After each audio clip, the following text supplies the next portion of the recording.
달콤한 말씀 행복한 하루 12월 3일 말씀 묵상을 함께 나누도록 하겠습니다. 오늘 말씀은 역대하 25장 1절로 13절입니다. 아마샤가 왕위에 오를 때의 나이가 25세라. 예루살렘에서 29년 동안 다스리니라. 그의 어머니의 이름은 여호앗단이요 예루살렘 사람이더라.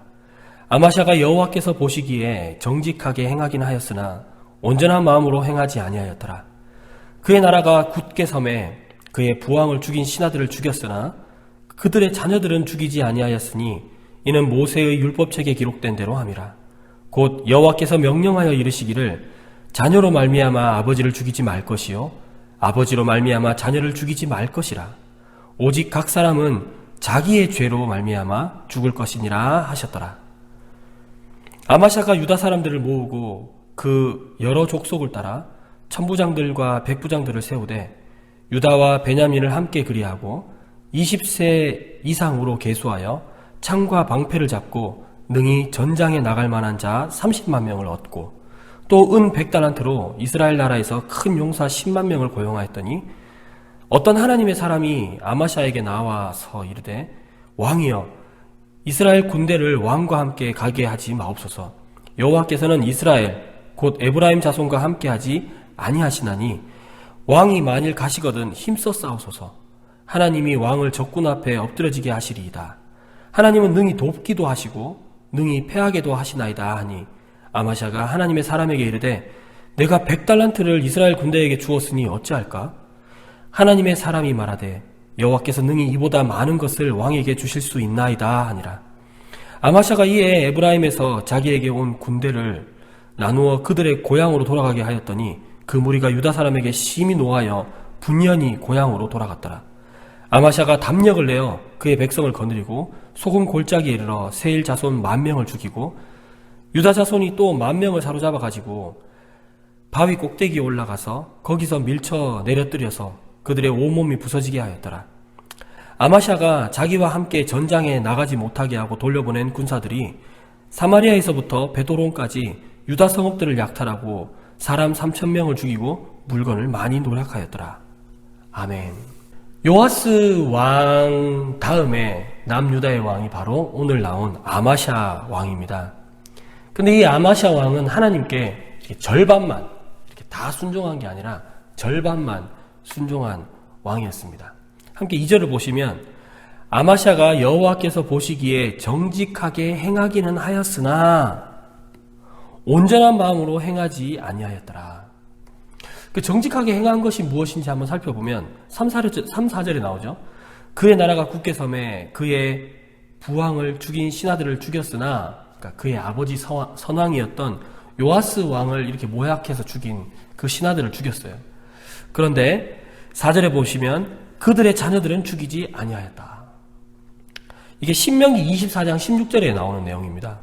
그러니까 사람은 아버지가 죄를 지었다 해서 자녀까지 죽이지 말고 자녀가 죄를 지었다고 해서 아버지까지 죽이지 말고 각 사람은 그가 지은 그 죄로 말미암아 죽을 것이다 라는 거죠.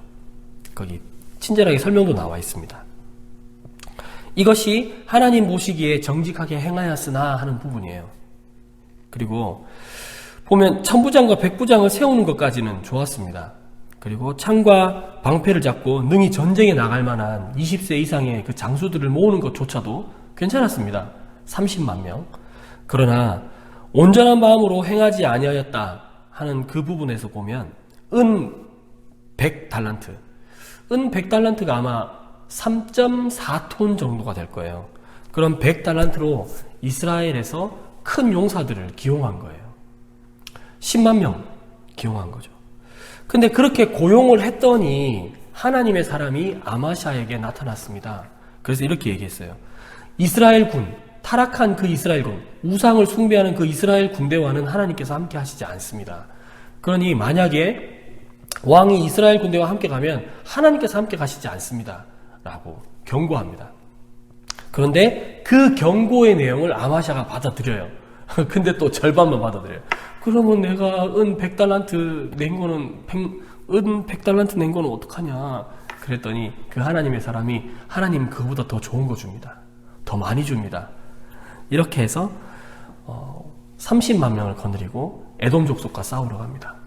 네, 하나님께서 그들에게 이스라엘과 함께 하지 않았기 때문에 승리를 주었죠. 그런데 다시 고향으로 돌려보낸 그 이스라엘 그 군사들 있잖아요. 100달란트를 주고 10만 명을 고용했지만 그 사람들은 사실은 전쟁의 그 전리품들을 챙기기 위해서 온 거였거든요. 기용된 군사들 말입니다. 그 10만 명이나 되는 그 용병들은 그 100달란트 그 이외에도 전쟁으로 인해서 쟁취할 것들이 많이 있었어요. 그런데 고향으로 다 돌려보내니까 화가 나서 갔죠. 그리고 난 뒤에 전쟁에서 승리했다는 소식을 들었습니다. 에돔 자손을 10,000명을 죽이고 또 10,000명을 포로로 잡아가지고 낭떠러지에서 밀어가지고 서로 으개버리는 이런 전쟁의 큰 승리를 얻었습니다. 그런데 말이죠. 여기서부터 뒤로 보시면 그렇게 돌려보냈던 그 군사들이 사마리아서부터 벳호론까지 쭉 이게 북쪽에서부터 남쪽으로 내려오면서까지 유다의 성읍들을 약탈했어요. 그뿐만 아니라 3,000명을 죽여버립니다. 여러분 어떠세요? 오늘 본문을 보시면서 깨닫는 게 없으십니까? 저는 이 아마샤 왕의 이야기가 우리와 너무너무 닮았다는 생각이 듭니다. 그리고 이 본문을 대하는 포로기로부터 돌아와서 이스라엘을 재건해야 되는 그 상황 가운데 있는 그들에게도 똑같은 그런 내용이지 않았을까 합니다. 하나님 이외에 내가 무언가 더 신뢰하는 거죠. 근데 그 무언가 그 더 신뢰하는 그 자체가 벌써 어리석은 생각입니다. 이미 무언가 신뢰하는 그 자체가 나의 짧은 경험에서 나온 생각일 때가 참 많습니다. 예를 들어서 굉장히 계산적인 사람은요, 진짜 제대로 된 계산을 잘 할 줄 모릅니다. 또 이기적인 사람은요, 정말로 나를 위한 일을 잘 할 줄 모릅니다. 여러분 그런 생각 안 듭니까? 오늘 아마시아 왕을 통해서 하나님께서는 저와 여러분에게 하나님만 온전히 신뢰하라고 이렇게 말씀하고 계십니다. 여러분 그거 아세요? 예수님께서 십자가에서 이렇게 죽으실 때 그의 온몸, 그의 생명을 다 바쳐서 죽이셨습니다. 뭐 팔 하나 우리를 위해서 바치고, 그래 이쪽 팔은 내가 널 위해서 바치고, 이 다리는 내가 날 위해서 챙기마, 그렇게 한 것이 아니라 그의 온몸을 다 들여서 하나님 앞에 드렸습니다.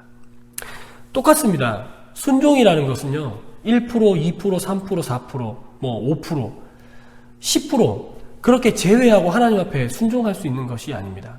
하나님 앞에 우리의 온 마음과 정성을 100% 다 쏟아내고 순종하는 것이 진정한 순종입니다. 아마시아 왕이 하나님 앞에 정직하기는 했지만 그렇지 못한 부분이 있었습니다.